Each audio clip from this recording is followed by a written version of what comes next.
Hi, I'm Christina. I'm Rania. I'm Leslie. And I'm Kiera. And we are the Fab Four. In this video presentation, we're going to inform you all on the importance of play for students' cognitive development.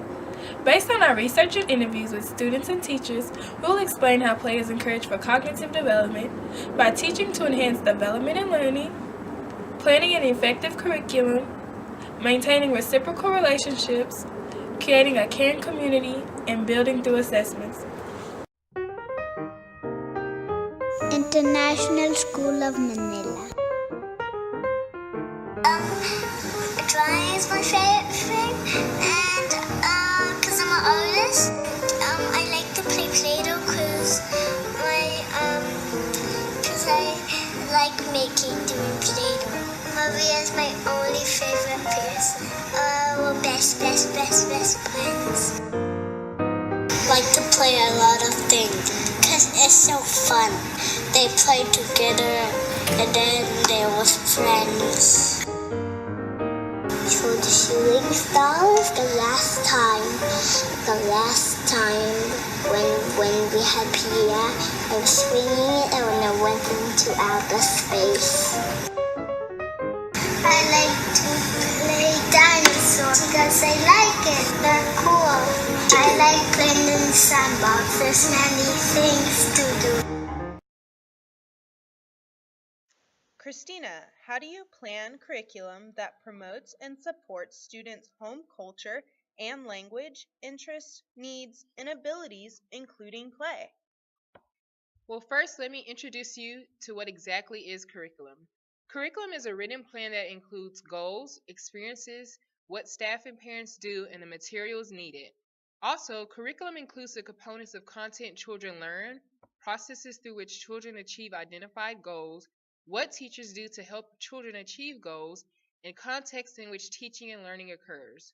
The journal article Differentiated Instruction, Professional Development, and Teacher Efficacy stated that even though teachers cognitively understand the strategies introduced during professional development sessions on differentiation and can identify diverse students in their classroom, they may subsequently not translate the material covered in their professional development into practice in the classroom.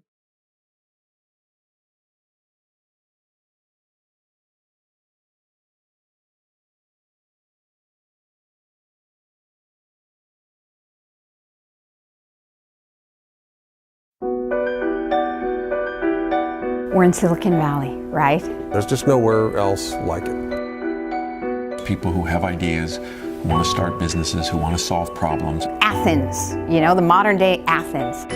The top of the game in any company, whether it's high tech or anything, has to do with can you think? And back to can you collaborate? Can you communicate? You can have all the bright ideas in the world, but if you don't know how to let other people know and how to share that, then you're not going to get anywhere. How do we think? It's an interesting question. Not only is it important to know something, but knowing what to do with that knowledge is even more critical. What does a child need to know? Interpersonal skills, socialization, teamwork. I want to see the creativity. I want to see the problem solving. I want to see that there's more than just, I've got the degree, I went to the good school. A lot of people prepare their kids for what's hyped, right? In terms of, getting a job and making a certain amount of money. And what really counts is resilience, creativity, adaptability. In comparison, Montessori's goal is to develop sensory training, language acquisition, mathematics, physical education, practical life skills, and abstract thought through the teaching of the whole child and the integration of the family into the early childhood education system. Practical life experiences include caring for the environment and learning manners related to community life. But the most important aspect of Montessori's planning of curriculum is for children to engage in independent and collaborative work. Sensorial materials provide children with the need for order, exactness, self-correction, and quiet reflection. The materials facilitate the ability to construct order, classify, seriate, and describe sensory impressions in relation to length, width, temperature, mass, and color. The objective is to increasingly refine each of the senses. For reading, Montessori's approach is to incorporate learning the need to read for meaning and using context clues beginning in preschool. A child learning to write begins in preschool also. The Montessori method is still used in public and private schools now. Montessori determined 3 stages within the learning process for systematically determining appropriate instruction. Stage 1 includes introduction to a concept by the means of a lecture, lesson, something read in a book, and so on. Stage 2 includes processing the information, developing an understanding of the concept through work, experimentation, and creation. Lastly, stage 3 includes knowing, to possess an understanding of, demonstration of the ability to pass a test with confidence, to teach another, or to express with ease. Children are grouped in multi-age classrooms based on Montessori stages of development. Within this school, children are encouraged and learn from each other, while teaching is done by older to younger children.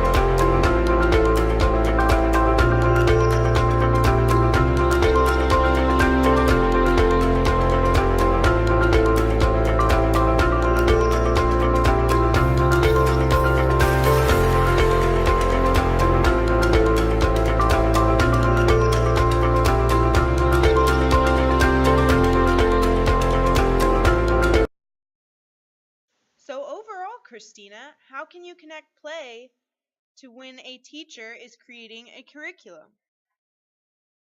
Well, there actually are 4 types of early childhood classrooms that incorporate play. In Type A classrooms, activities and behaviors are centered on academic progress. Importance is on standardized test performance in compliance with the teacher-created goals. In this classroom, the teacher is the authority in the classroom, and the student's role is to submissive to what the teacher wants. In Type B classroom, the focus is on academic progress, but the classroom and educational activities are appealing to students' interest. Teachers direct student learning and attempt to hide academic drill and practice through appealing activities or materials. Type C classrooms include play within the children's day. The teacher is considered to take a behaviorist approach to teaching at times. The role of the student is to move freely among the centers, choose to play alone or with their peers, learn through senses, and to challenge his or her growth development. Lastly, in Type D classrooms, academic are purposely planned and embedded in play. Teachers focus on how the children learn instead of just teaching. The teacher's role is to actively participate with his or her students in activities that promote reasoning, including conflict resolution. Students are encouraged to be self-regulated and independent while pursuing their own interests, creating their own purpose, and questioning their reasoning. In conclusion, different classrooms have different curriculums in which the teacher decides if the classroom is focused around the student or not. Teachers who use differentiated instruction adjust their teaching for students of differing abilities in the same class with the intent of maximizing each student's growth. Differentiated instruction is centered on the student and focuses on the student's understanding concepts. Bandura introduced the concept of self-efficacy beliefs as an assessment of one's capabilities to attain a desired level of performance. Another idea on curriculum was proposed by Dooley. Learning starts with the experiences of the learner and builds on that towards more knowledge and insights. Overall, curriculum can be planned in various ways, but it usually relies on how the teacher views their student's role in the classroom. Community of Learners is a great idea because the thing I like about it is that you're encompassing all those things we want for lifelong skills.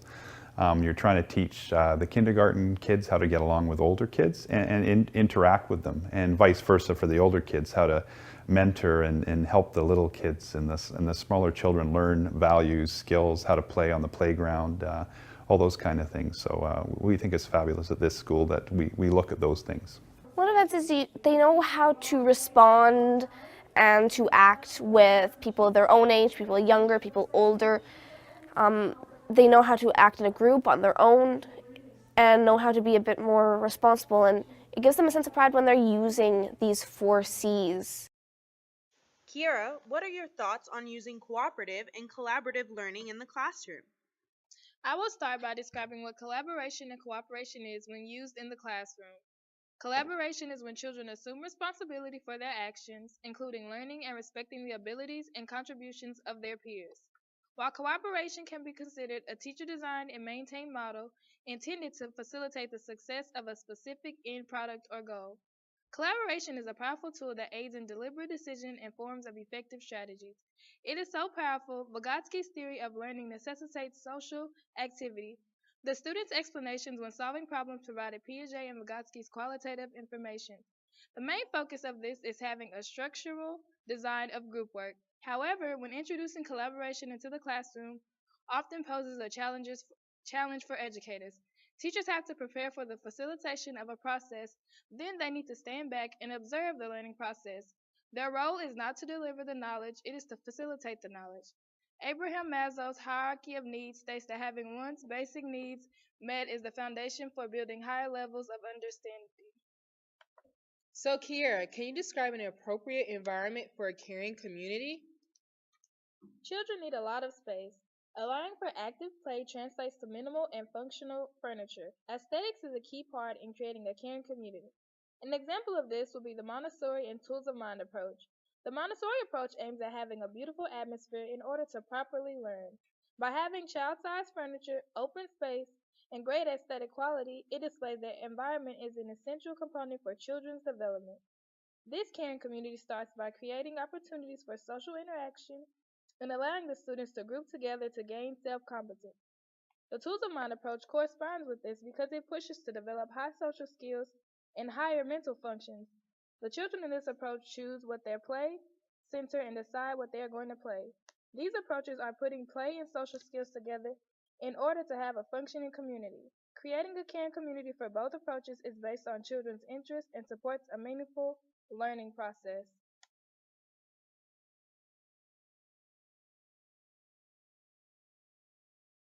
My class is a community of learners.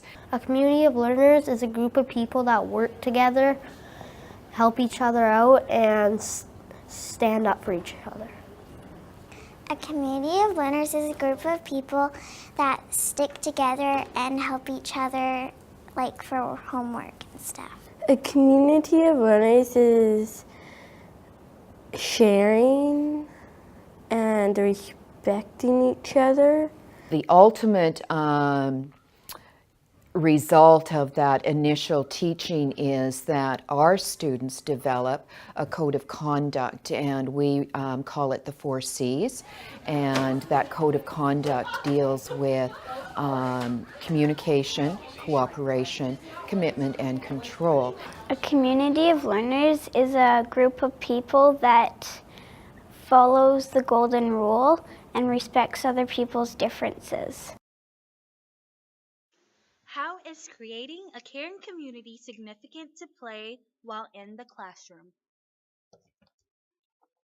The significance of our findings is by creating a caring community, it provides an environment for young children to learn and grow. In order for young children to become successful learners, their basic needs for safety and belonging must be met. Children spend a great amount of time inside of the classroom.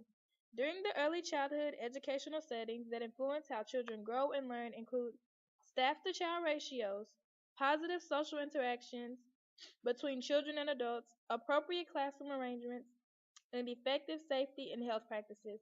The planning of play is essential because it provides students with a higher quality control of their emotional, social, and cognitive behaviors. Another example of this is depicted in the Tools of Mind approach. While it focuses on dramatic play inside of the classroom, the students organize and create pretend scenarios and also incorporate props to advance their level of play. The preferences of the students and their interests impact play theme in certain classrooms. On the other hand, in the classroom, in the Montessori approach tend to push more realistic play. The students learn how to manage themselves, behave socially, and take care of their own environment. This involves the children to help prepare for lunch, clean up, taking good care of their classroom.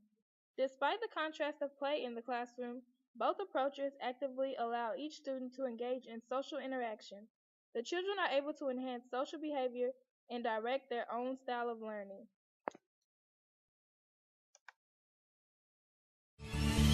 Everton Park State School, activating a learning community. Starting school is a big step, but Everton Park State School is making the leap a little easier by getting to know its prep students before they even begin. Working with 10 local pre-prep and long daycare centres, the school's engaging parents and students early, creating a better two-way relationship through orientation and open days, playdates during the holidays and questionnaires to help teachers better understand what each child needs. As well as a lot less tears from the students and their parents, being prepared for prep means there's better attendance, more settled routines and improved reading results. Everton Park State School. Leslie, what is the most encouraged way to establish reciprocal relationships between families as well as in the classroom? Through others, we become ourselves. Trust is crucial when creating reciprocal relationships with our students, the parents or guardians, and the professionals you are surrounded with. First off, why do teachers talk with children? The emphasis on establishing a healthy teacher-student relationship was mentioned in Bank Street model. Being able to recognize the student's uniqueness tremendously benefits the relationship between the teachers with the students. Also, communicating effectively with students encourages development in the spoken language, early literacy, cognitive development, social skills, and emotional maturity. When a student is curious and has a desire to learn, he or she will ask questions with their teachers and or peers. Through the reciprocal interaction, students are able to build and increase their social and cognitive development. In addition, students are able to think critically by seeing a specific subject in another individual's perspective. This opens an avenue of gaining more knowledge, understanding, and more importantly, wisdom for the students and peers. How'd things go today? You had a good day. Yeah, good. The research really suggests that their children do better in school when parents are involved. Yeah, tell me. Do you remember? Trust is the foundation of really any good early childhood program. If you build trust with a family, then, the world is your oyster. You can really do anything because then that allows you to develop a really intimate relationship, and it also allows you into their world. Gained 7 pounds. So. She gained weight, good. Yeah, I had to buy her new clothes and everything. I knew there was a difference.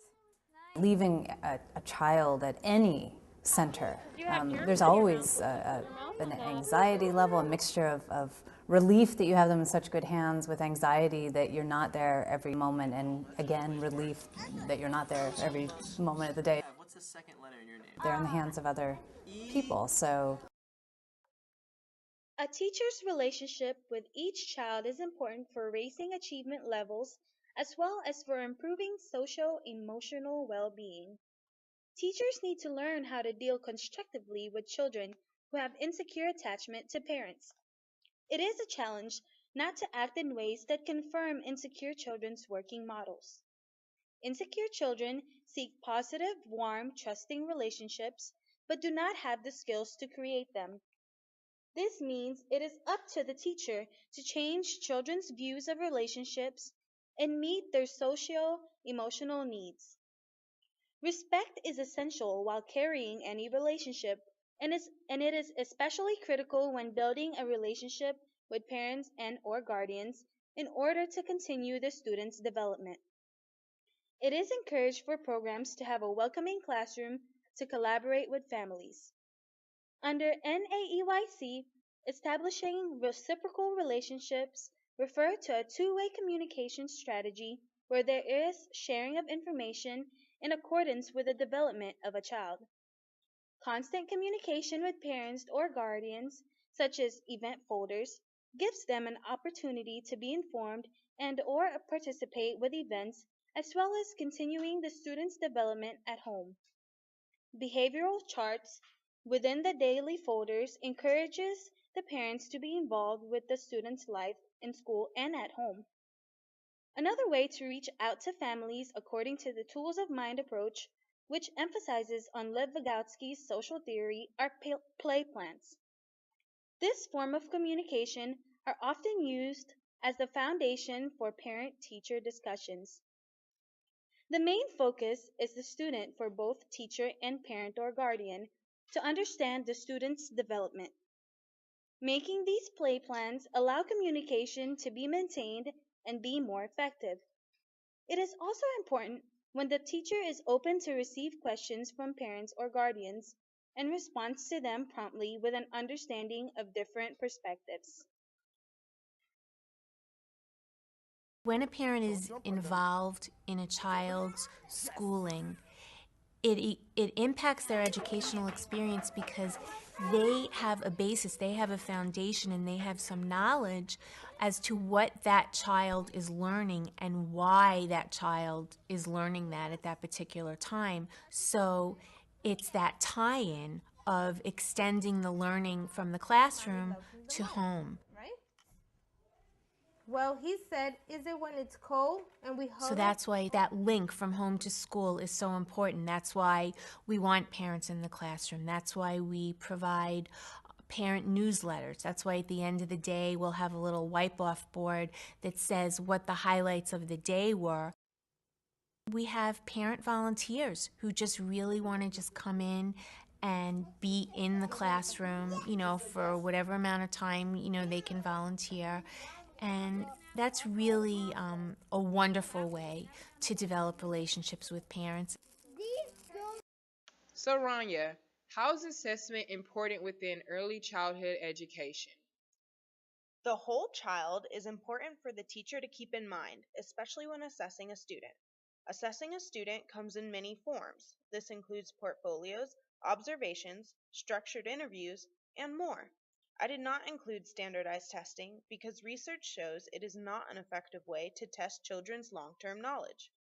They lack reliability and often produce the same results if used again with the same child.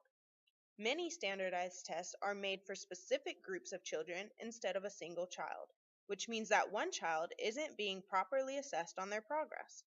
These tests provide information only about what a given child can do at a given time. So how do we assess the whole child, and how do we record a child's progress to that it is beneficial to their education? This comes back to why do we even engage in assessment? Obviously we do it because of state regulations or administrative boards, but it is also a great way to chart a child's progress, as I said before. But this is also a tool for parents. It's important to remember the parents' role in their child's education.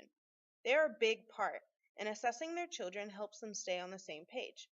Yet, the primary reasons for assessing are to screen for disabilities or readiness to evaluate the success of a program that is being carried out.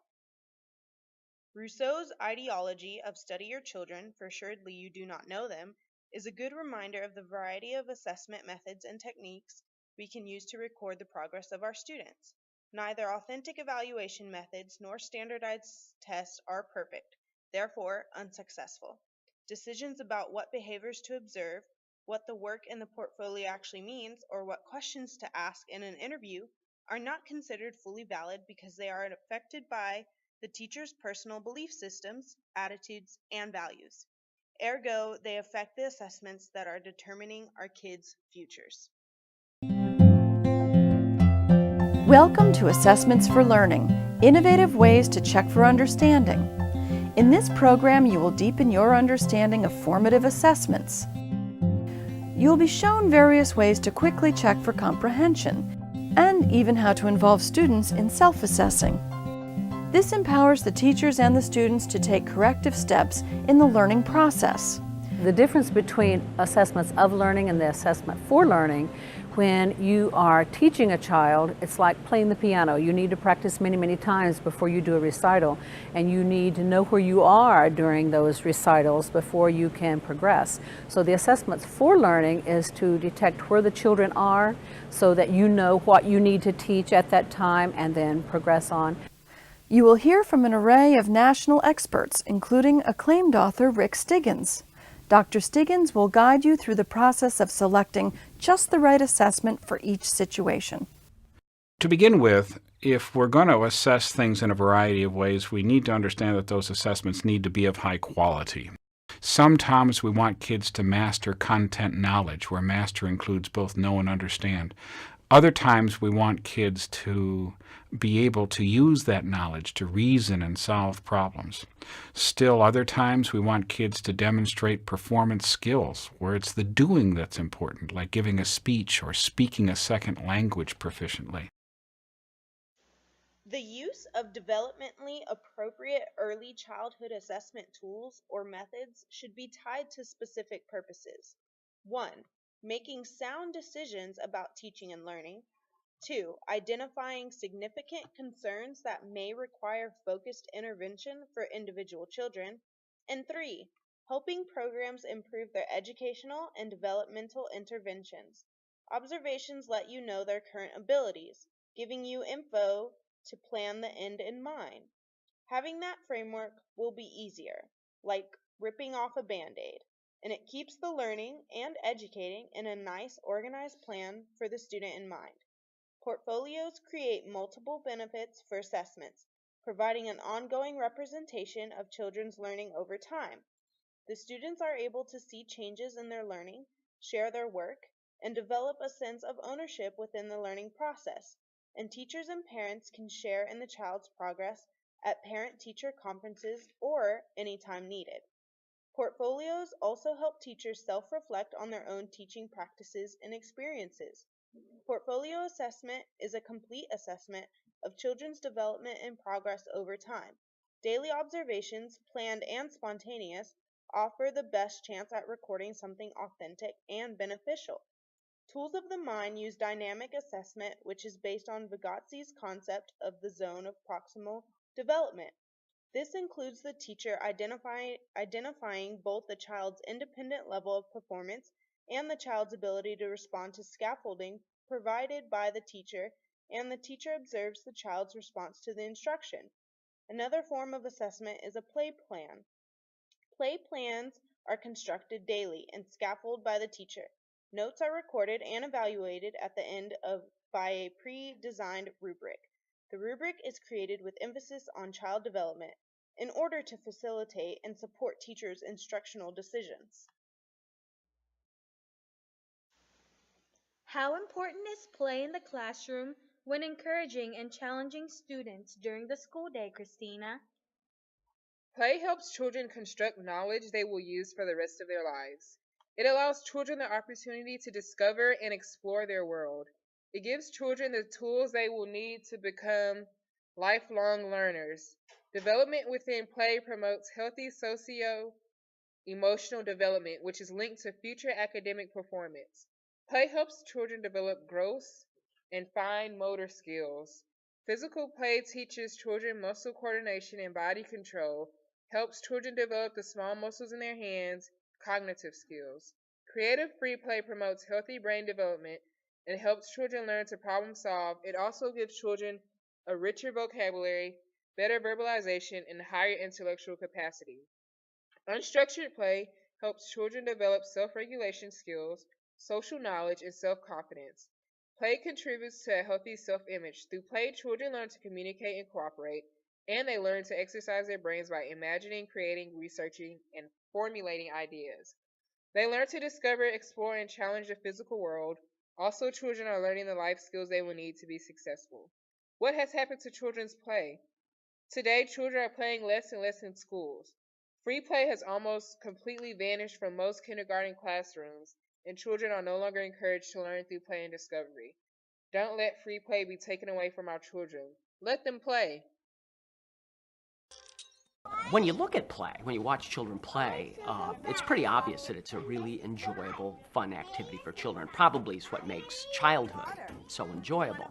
What is not as obvious maybe is how important play is for children's development. Research has found that play helps children to think creatively. They learn all kinds of different problem-solving strategies when they play. Play has been linked to language development, and certainly it leads to positive social skills. One of the more important things that research shows is that play is related to reading and learning to write. When it came to curriculum, 3 out of 8 teachers responded feeling comfortable. 3 out of 8 teachers responded making surveys. 4 out of 8 teachers responded promoting culture.